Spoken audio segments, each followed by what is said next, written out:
Hello everyone. তো আমাদের বকুলতলায় মেলা বসেছে। এটা তো আপনারা এতদিনে এতবার শুনেছেন, সবার মেমোরিতে গেঁথে গেছে। কিন্তু না, এটা আমাদের বকুলতলার মেলা নয়, এটা আমাদের শিবতলার মেলা। তো আমি এই মেলায় গেছিলাম, সেখানে দেখলাম বিভিন্ন রকম জিনিস। আসলে আমরা কিন্তু চোখের সামনে অনেক কিছুই দেখতে পাই, আমরা খুব ভালোভাবে প্রত্যক্ষ করি না বলে আমাদের অনেক কিছুই চোখ এড়িয়ে যায়। তো মেলায় কিছু জিনিস আমি দেখে আপনাদের সঙ্গে শেয়ার করতে চলে আসলাম। মেলা কিন্তু আমাদের অনেক স্মৃতির সঙ্গে মিশে থাকে। কেন বলছি এ কথা? ধরুন, মেলায় একটা ছেলে একটা মেয়েকে প্রথমবার দেখেছিল, তারপর খুব সঙ্গোপনে তার নাম্বার জোগাড় করা, বাড়ির ঠিকানা খোঁজা, যাই হোক ফলো করা, অবশেষে তাদের মধ্যে একটা সুন্দর মিষ্টি সম্পর্ক গড়ে ওঠা। শুরুটা কিন্তু মেলায় হয়েছিল।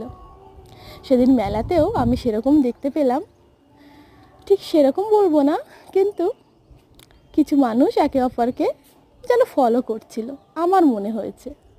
হয়েই থাকে না সব মেলায় এরকম। আমরা কিন্তু নিজেদের কেনাকাটা আর মেলায় কি উঠেছে সেগুলো দেখতেই ব্যস্ত। আমি আবার মানুষদের দিকেও একটু নজর রাখছিলাম, যাই বলুন।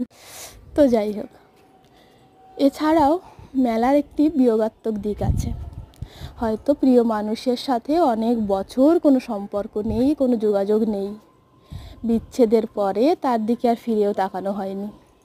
নিজের সংসার শুরু হয়েছে, নিজের কাজের দিকে মন দেওয়া হয়েছে। হঠাৎ করে পরিবারের সঙ্গে বা কোনো প্রিয়জনের সঙ্গে মেলায় গিয়ে সেই প্রিয় মানুষটিকে অন্য কারো সঙ্গে দেখা, এটাও কিন্তু এক মুহূর্তের জন্য আমাদের থামিয়ে দেয়। নাগরদোলা ঘুরে চললেও এক মুহূর্তের জন্য আমরা থেমে যাই। সেই অভিব্যক্তি কয়েক সেকেন্ডের জন্য আমাদের মুখের উপর অবস্থান করে হয়তো মিলিয়ে যায়, কিন্তু সেটাও আমার চোখ এড়ায়নি। তো এরকম খুঁটিনাটি কিছু জিনিস আমার চোখে পড়ার সাথে সাথে আমি নিজের জন্য কিছু কেনাকাটা করে নিলাম। এখন তো আর রাইড চড়ার বয়স নেই, একটু বড়ই হয়ে গেছি, তো একটু কেনাকাটা করে খাওয়া দাওয়া করে ফিরে আসলাম। তো এরপর থেকে সবাই মেলায় গেলেই ছোট ছোট জিনিসগুলোও দেখবেন, ভালো লাগবে।